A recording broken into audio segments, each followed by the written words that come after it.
Yes, do. Same old story, really. Town huffed and puffed and all that, but didn't get their reward.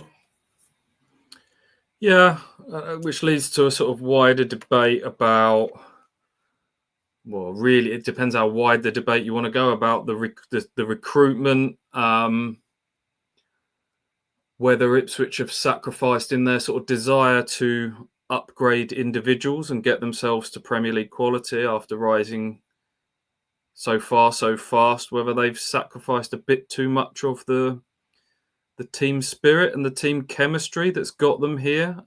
Is starting to, and Kieran McKenna's always been very mindful of this, going back to the summer as the players came in, about getting the balance right between bringing in players that can help Ipswich and not upsetting what they'd already got. And they ultimately ended up with a bit of a 50-50 mix. That's starting to tip the other way now, obviously, with some more players having come in January.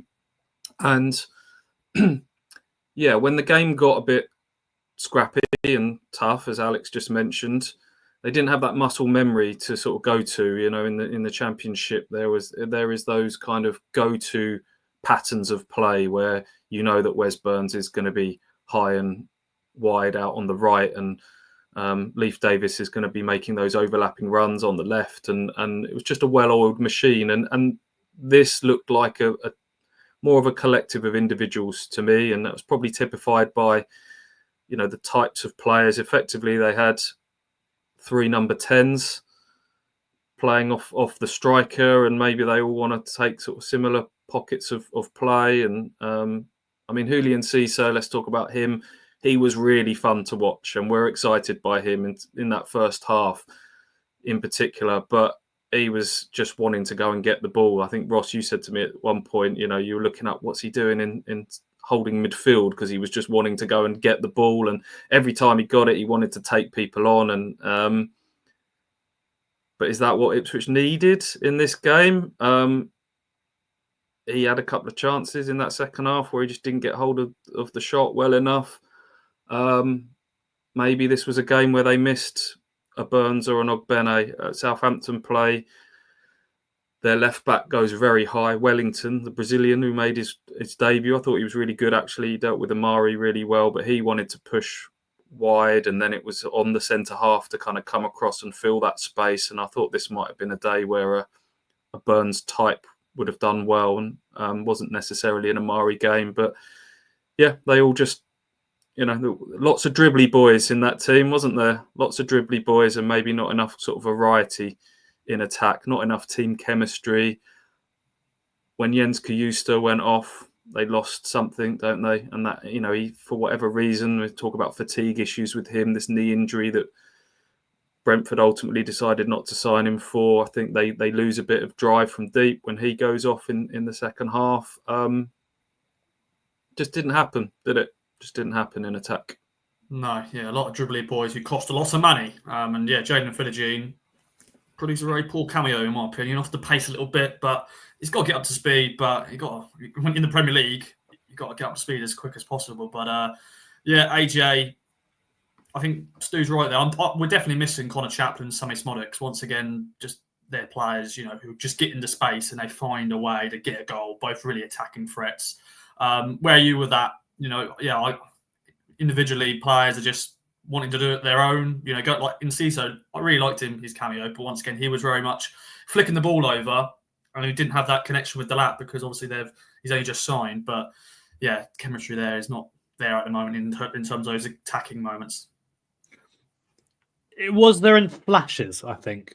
It wasn't kind of a consistent thing, and I think that when things are going well, it's easier for the chemistry to be there. In the first half, I thought they all looked like they've been playing together for years. I thought that Cisse looked natural. I loved his link up with Nathan Broadhead. They were playing 1-2s. They were having fun. I did think that the link up was there with the lap in the first half, but then when it gets harder, when you're trying to figure out actively as the game's going on what you need to do to unpick a Southampton defence, that was where the chemistry started to go, and that was where Cisse would have a different idea to Broadhead, and they get mixed up, and they might be in the same pockets of spaces to create chances, something like that. That's where you need the fresh legs, and I think that the substitutions that McKenna made spoke volumes about what his kind of feelings are about the bench. Philogene 63, Taylor 77, and then Jack Clark and George Hurst 88, 89, kind of after they were 2-1 down. So he didn't do, again, what we always talk about. We've even seen in the Southampton game before, last season at Portman Road, where the players on the pitch give absolutely everything for 70 minutes, and then you can make like-for-like changes.